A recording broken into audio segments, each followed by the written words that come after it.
Morning. So we started a few weeks back a series on Proverbs, and so we're still in our series on Proverbs here. And today what we're going to do is sort of be looking at this book of Proverbs. And one of the great things about Stony Brook is, in a lot of churches you end up with this sort of, you got to do every passage right in order and so on. And what I want to do today is something a little bit of a step back. So the book of Proverbs, as I mentioned before, right? It's really an anthology, right? It's actually a multiple books that are put together into one collection. And the first book that's in this anthology, the book of Proverbs, is chapters 1 through 9. And so there's this like cohesive unit in chapters 1 through 9. And then there's a big break at chapter 10. And chapter 10 begins what we all think of when we think of Proverbs, right? If you think of the book of Proverbs, you think of all those little short one-verse line things. Those start in chapter 10. And so it's a very distinct break in the book. And so what I want to do today is thinking about this chapter 1 through 9 and what is it? And as we've noted, and we've seen it over the first few weeks, it's not a whole bunch of one little verse things, just one after another. There are these longer passages, and it turns out, you can see these longer passages going through.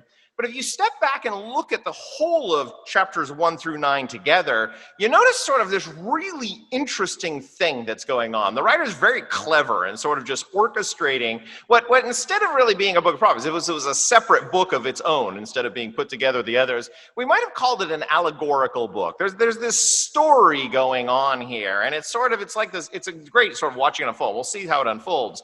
But to see the story and what we'll think of as the story, we'll start at the end of it in chapter 9. So Proverbs chapter 9. And said this is the end of this whole first section. And chapter 9 begins this way. Wisdom has built her house. And so right away we're getting this wisdom who is personified as this woman, right? And we saw that a few weeks back in chapter 1, right? Wisdom was this woman who was going around and telling everybody, follow me. And so here in chapter 9, it's sort of the culmination of it. We have wisdom has built her house. She has hewn her pillars, 7. And so again, we sort of have, it's really important to note this, right? Wisdom is in her house. There's 7 pillars. 7 is one of the perfect numbers. So it's a really good, perfect house. Wisdom has built her house. She has hewn her pillars, 7. She has slaughtered her meat, has mixed her wine, also laid out her table.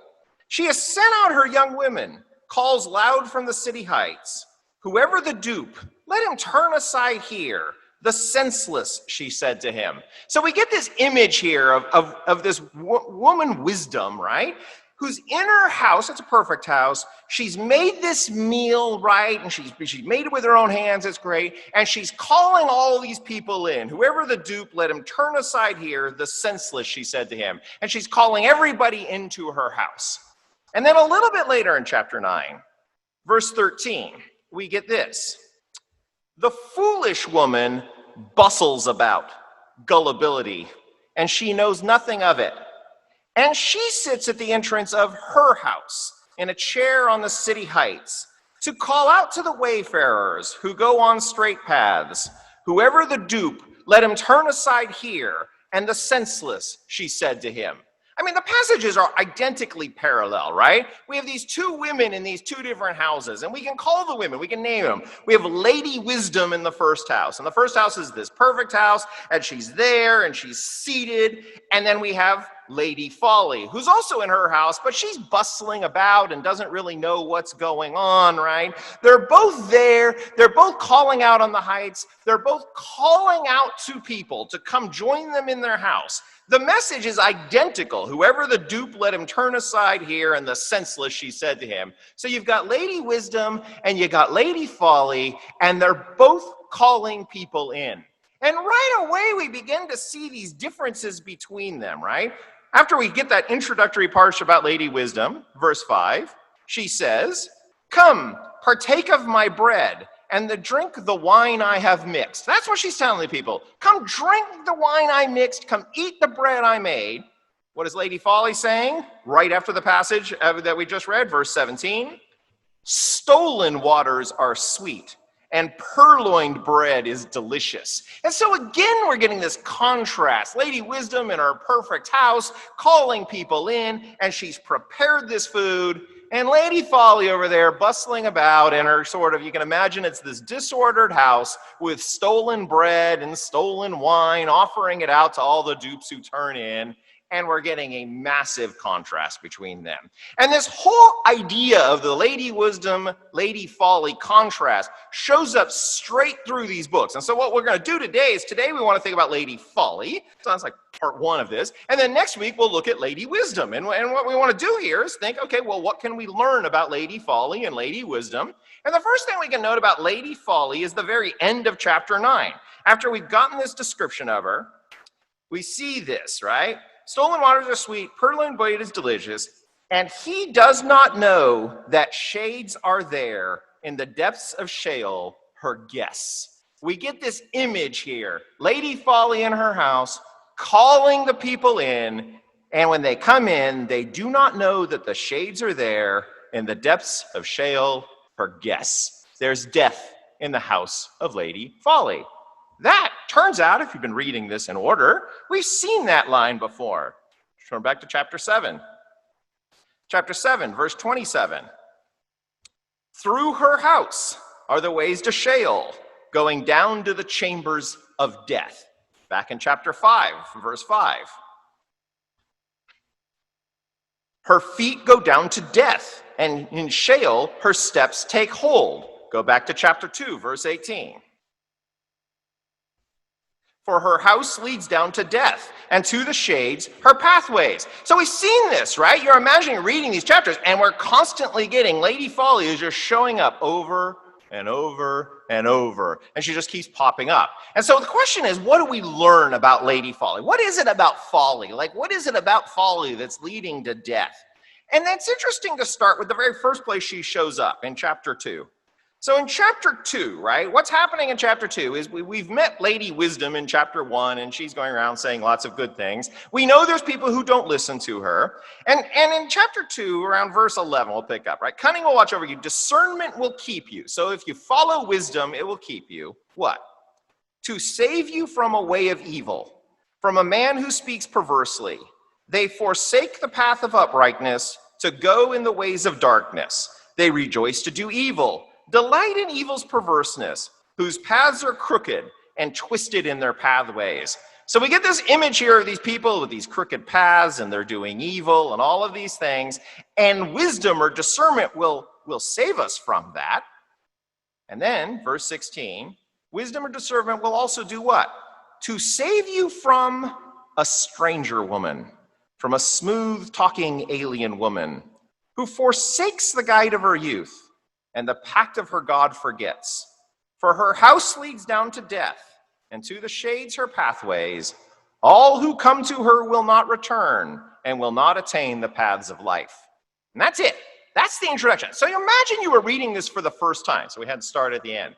And you've got this story. You're reading this sort of story of wisdom. And suddenly on the scene, you can imagine the movie scene, right? Suddenly on the scene, there's this stranger woman. You can imagine her in the dark alley or the dark alcove with the store. And she seems a bit strange and a bit foreign and a bit alien. You know she's not really one of us, right? And she's sort of mysterious over there. And then you can hear the hum of the music in the background that sort of signals danger and warning. And there's just something wrong here in this picture. And then it moves on. You'll notice nowhere in here is the stranger woman identified with folly or anything. It's just sort of like this warning sign that this isn't all just about wisdom and how wonderful wisdom is. There's this other thing out there that might be a little bit dangerous and lead to death. And then it vanishes. And then in chapter 5, she suddenly shows up again. Again, you can imagine you're watching the movie here, and you have that warning thing, and then the plot goes on, and then a lot of the time you've forgotten about the woman. Suddenly there she is again, right? And so chapter 5, we'll pick up in verse 1. My son, to my wisdom hearken, to my discernment bend your ear, to guard cunning so that your lips may keep knowledge. For the stranger woman's lips drip honey, smoother than oil her open mouth. And suddenly this stranger woman is back, and her lips have honey on them, and honey is sweet. And her mouth is smoother than oil, and so she's alluring, just a little bit alluring. And then what do we find out about her? For the stranger woman's lips drip honey, smoother than oil her open mouth. But in the end, she's as bitter as wormwood, sharp as a double-edged sword. Her feet go down to death. In Sheol her steps take hold. No path of life she traces. Her pathways wander, and she does not know.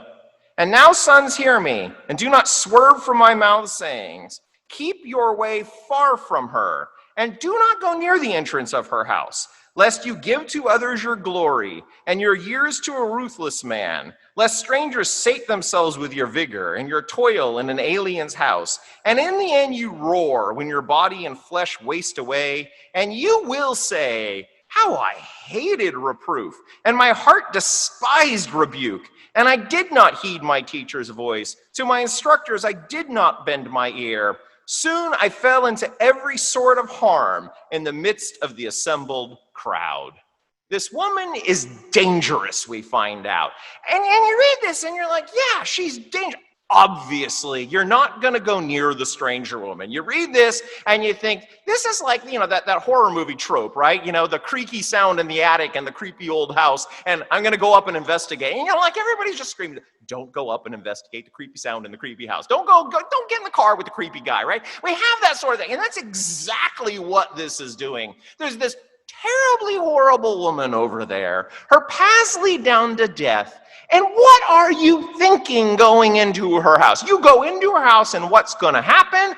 Horrible things will happen to you. Horrible things. And you will spend the rest of your life in misery as everybody just sort of takes advantage of you. And sooner or later, you're going to exclaim out, why didn't I listen to my teachers, right? They told me not to do this, but I did it anyway. And you're going to just be there, and it's going to be miserable. And you fell in the midst of these terrible people. And you know what? That message, it's a great message, right? We all know we shouldn't do this, right? Shouldn't go do terrible things, right? And so if somebody walks up to you and says, hey, you want to come join my little rogue army and we're going to go around pillaging through town and it'll be a lot of fun, you really ought to say, no, I don't want to go join your rogue band pillaging through town, because you know what? As soon as you join it, you are going to be the first person they take advantage of, and then you're going to be miserable, right?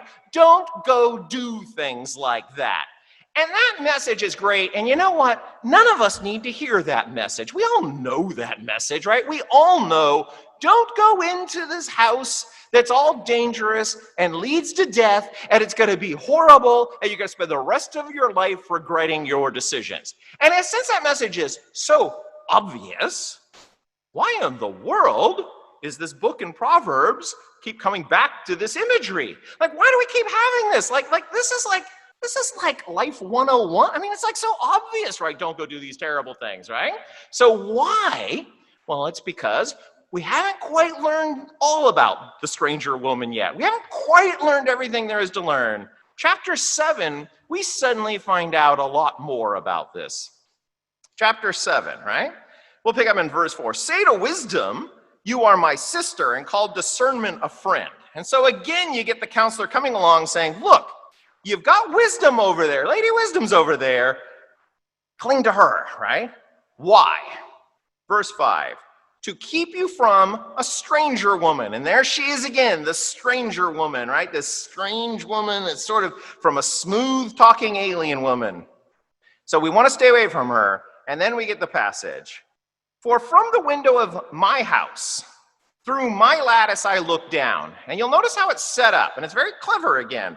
We've got this person who's telling the story who's in his house, right? He's in his house and he's looking down on this other scene. The person telling the story isn't out wandering the streets, right? The person is confined. You're in this house, right? So from the window of my house, through my lattice I looked down, and I saw among the dupes, discerned among the young men, a witless lad, passing through the streets, by the corner, on the way to her house he strides, at twilight, as evening descends, in pitch black and darkness. And so you see the witless guy, and the witless guy is striding through the streets at night, just boldly going through. And look, a woman to meet him, a prostitute's attire and hidden intent. Bustling she is, and wayward. In her house, her feet do not stay. And again, this is exactly what we found out about Lady Folly, right? She's bustling about, she's not staying in her house. Now outside, now in the square, and by every corner she lurks. She seizes him and kisses him, impudently says to him, I had to make well-being offerings. Today, I fulfilled my vows. I mean, think about that. This is how she introduced it. I was off giving my offerings today. I made my vows today. Is this woman a dangerous woman? No, she's a religious and devout woman making her offerings. And so I've come out to meet you, to seek you, and I found you. She found him. With coverlets, I've spread my couch, dyed cloths of Egyptian linen. I've sprinkled my bed with myrrh, with aloes and cinnamon. Come, let us drink deep of loving till morn. Let us revel in love's delights. For the man is not in his house. He's gone on a far way off. The purse of silver he took in his hand. At the new moon he'll return to the house. She sways him with all her talk. With her smooth speech she leads him astray. He goes after her in a trice, as an ox goes off to the slaughter, as a stag prances into a halter, till an arrow pierces his liver, as a bird hastens to the snare, not knowing the cost is his life. And now, sons, listen to me, and attend my mouth sayings. Let your heart not veer to her ways, and do not go astray on her paths. For many the victims she has felled, innumerable all whom she has killed. Through her house are the ways to Sheol, going down to the chambers of death. Why do people go after Lady Folly? Because she's very alluring. I mean, you think about what Folly is doing here. Folly is, in our movie scene, right? We got the music, and we got all the warning, and we know, oh, that's just dangerous over there. But you know what? The funny thing about Folly is, Folly doesn't show up in our lives as big warning sign, this is dangerous. It's not like the horror movie trope, right? It's not like the eerie music starts playing and the jump scene's coming. Folly shows up and just sort of says, I was at offering today. And you think, oh, well, I can talk to this woman. She's religious. And you know what? I've been looking for you. You should really talk to people who are seeking you out. And you know what? Back at my house, I've got this brand new couch. And it's really great, right? It's got dyed cloths of Egyptian linen. You really ought to just come look at that couch, right? I mean, it's a really beautiful couch. You like art, don't you? I mean, come just look at this nice couch. And you know what? I perfumed the bed. It smells really, really great. You ought to just come in and smell the cinnamon and the myrrh. I mean, it's really, really nice. And you know what? Are you doing anything wrong here? Is it wrong to go look at Egyptian couches? Is it wrong to go smell nice smells? Is it wrong to talk to people? I mean, none of these things are wrong, right? And then, you know what? The man is away. My husband's gone. And you know what? He's not going to be back until next month. Next month. You're safe here now. There's no danger here now. Everything is all great. So how about you spend the night until the morning? Just till the morning. And you realize exactly what's going on with Folly. Folly doesn't show up with the big warning sign, I am dangerous. Folly shows up as something really attractive, as something really nice, as something that's really not that bad. And we sort of go through our life and you sort of hear the little notes of, just a little bit. And you think about all the things in your life and all the things in your life that you look back on, just like the people in the story, right? They look back and say, why did I do that, right? Why didn't I just listen to myself, right? Why didn't I listen to my teachers? And it always just starts. It's not like you said, I'm going to set out today to be foolish. It started with just a little alluring thing. You want a perfect example? Yesterday, right? So I'm out, we're putting up these boards on this gazebo. Now, as you all know, I know nothing about how to do this stuff, right? I'm just like totally incompetent in this realm. And so I have to make these angle cuts with my saw, right? And I'm making angle cuts. Yeah, I've done this once in my life before, right? It's not something I really know how to do. So I'm doing this, and I do it right. And I'm like, I'll be honest, I am like thinking, wow, I I'm a college professor. I know nothing about stuff. I just made a 30-degree angle cut, and this is amazing. And I'll be honest, I was a little proud of myself. I'm just sitting there thinking, this is so nice. Look at how amazing I am. I can make an angle cut, and I did it, and it's exactly the right angle, and it was cut on the straight line. And then I proceeded to make a bunch more angle cuts, and on all the rest of the boards, I cut the boards 3 inches too short. Because I was spending so much time thinking about how amazing I was making my angle cut, and I was so proud of myself for my angle cut that I forgot, oh yeah, it was supposed to be 85 inches, not 82 inches. And somehow, and so then I'm going to put them all up, and what am I thinking? What an idiot I am. Here I am, I'm thinking about a sermon about folly, and I'm thinking about a sermon about the allure, and I'm thinking about, a little bit of pride. That's not a bad thing. It's not bad to just be a little bit proud of myself and thinking how amazing I am. And what instantly happens? I get my perfect life illustration right there yesterday evening, and I'm pretty annoyed about the whole thing, right? And so we have this whole thing that goes on with it, just a little bit of wrath. That's not so bad. I mean, I can be a little bit angry here, and I'll just be a little bit angry, and there'll be no consequences, and it won't be that bad. And you get this story going on in Proverbs of there's this allure of just do it a little bit more. And chapter 6 shows us how it works. Chapter 6, verse 6. Go to the ant, you sluggard. See its ways and get wisdom. For she has no foreman, no taskmaster nor ruler. She readies her bread in summer, stores up her food at the harvest. How long, O sluggard, will you lie there? When will you rise from your sleep? A bit more sleep, a bit more slumber, a bit more lying with your folded arms. And your privation will come like a wayfarer, your want like a shield-bearing man.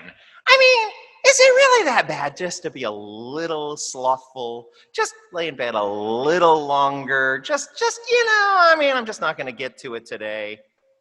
What happens when you do that?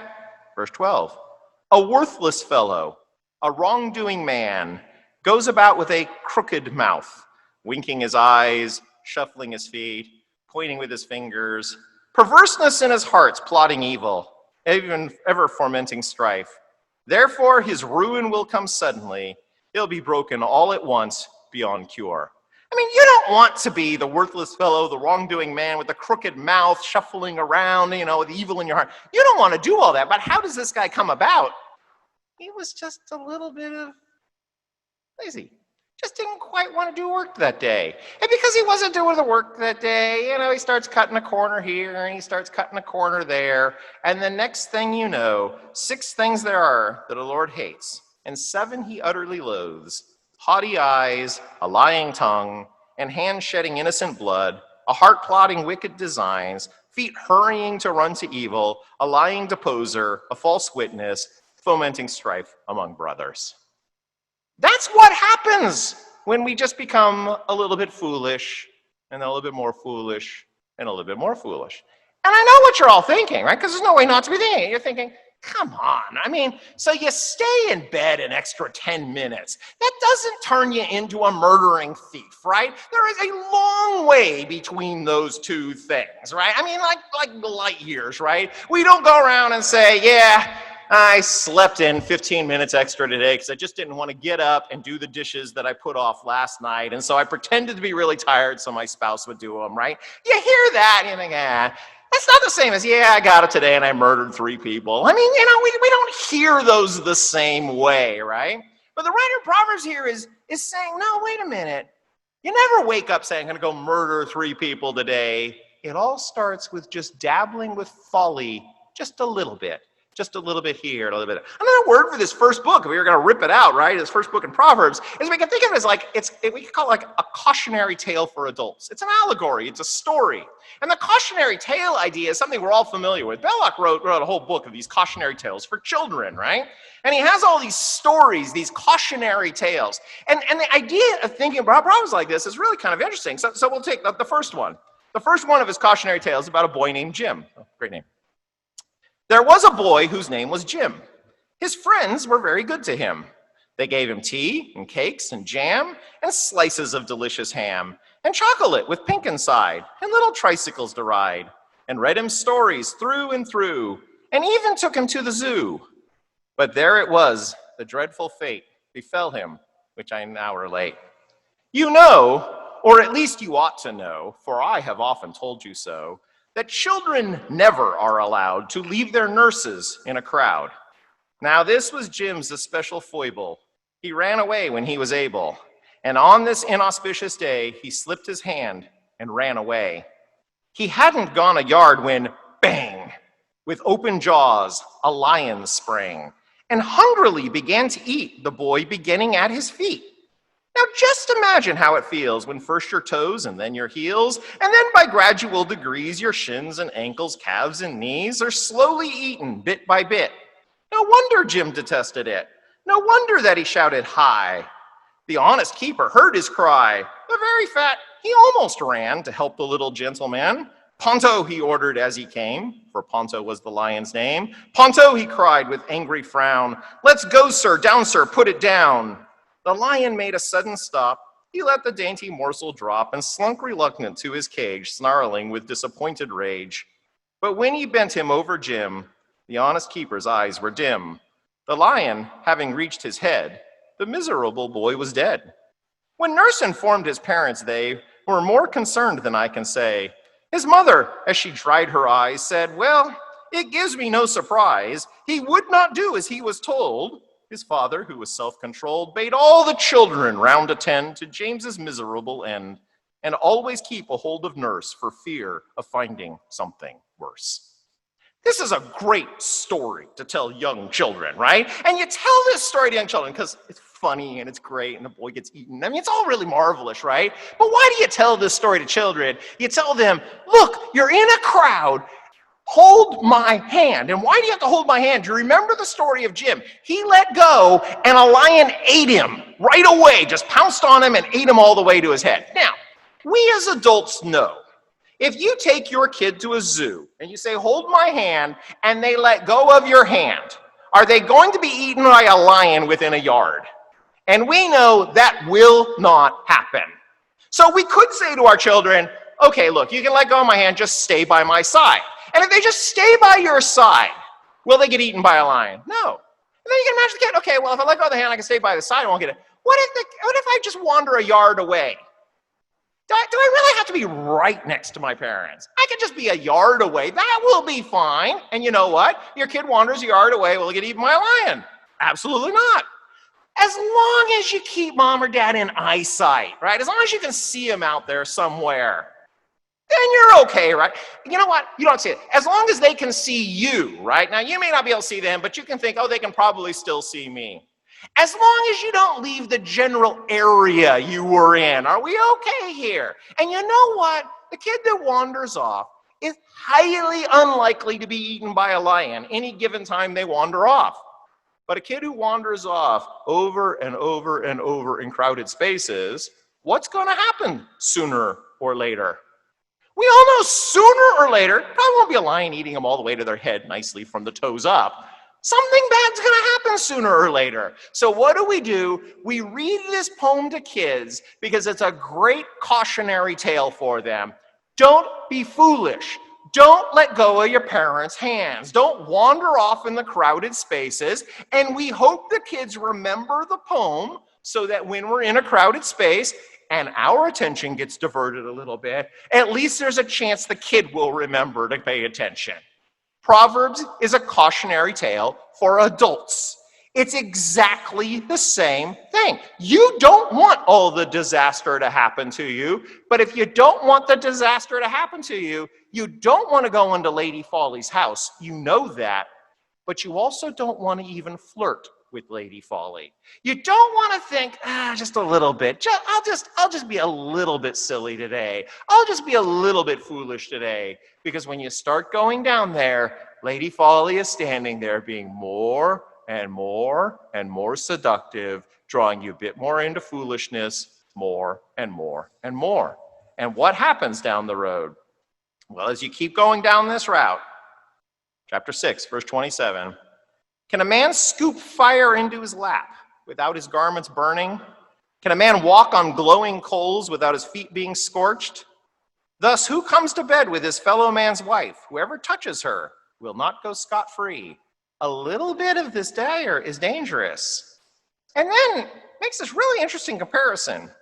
Let one not scorn the thief when he robs to fill his belly when he hungers. If he's caught, he must pay sevenfold. All the wealth of his house he must give. If you have a thief who's starving to death, who goes and steals some food, right? Now, stealing is bad. But a thief who's stealing for food, right? Let's not scorn that thief too bad, because let's be honest, even though they were stealing for food, if they're caught, they're going to pay sevenfold, and all the wealth of his house he must give, right? Victor Hugo got a massive book out of this idea, right? Bad things will happen to the thief, but at least the thief was stealing because he was hungry, he's starving. Who commits adultery with a woman is senseless, ruining his life. It is he who does it. Blight and disgrace he will find, and his shame will not be wiped out. For jealousy turns into a man's wrath. He will show no pity on the day of vengeance. He will take no account of ransom and will not be content, though you offer large bribes. You can't tell the thief was starving story about the adultery. You can't tell it, as we know from reading this, with the adultery with Lady Folly. You exercise folly, it's not because you were starving. It's just because you were being senseless and foolish. And the writer of this book in Proverbs is screaming at you, don't be foolish.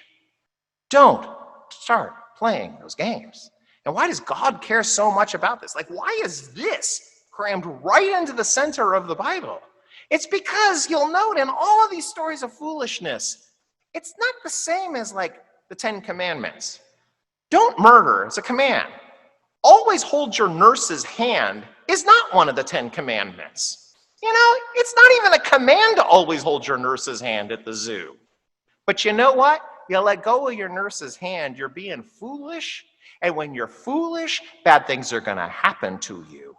And God is looking at us and saying, look, you got the commands. Don't go through your life saying, look, I'm pure. I haven't done anything wrong. I can flirt with folly all I want.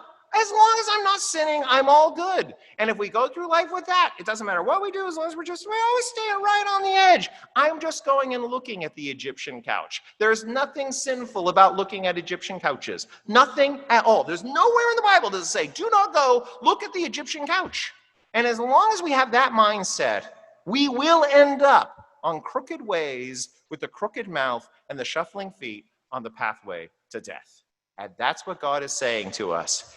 Don't follow Lady Folly. Lady Wisdom is standing there. And that's who we'll talk about next week. Let's pray.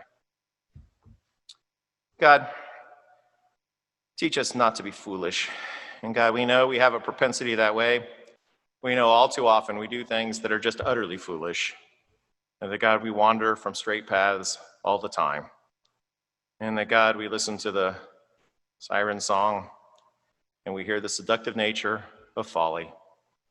God, we fall. God, teach us to stay true. Teach us to be wise. In Christ's name we pray.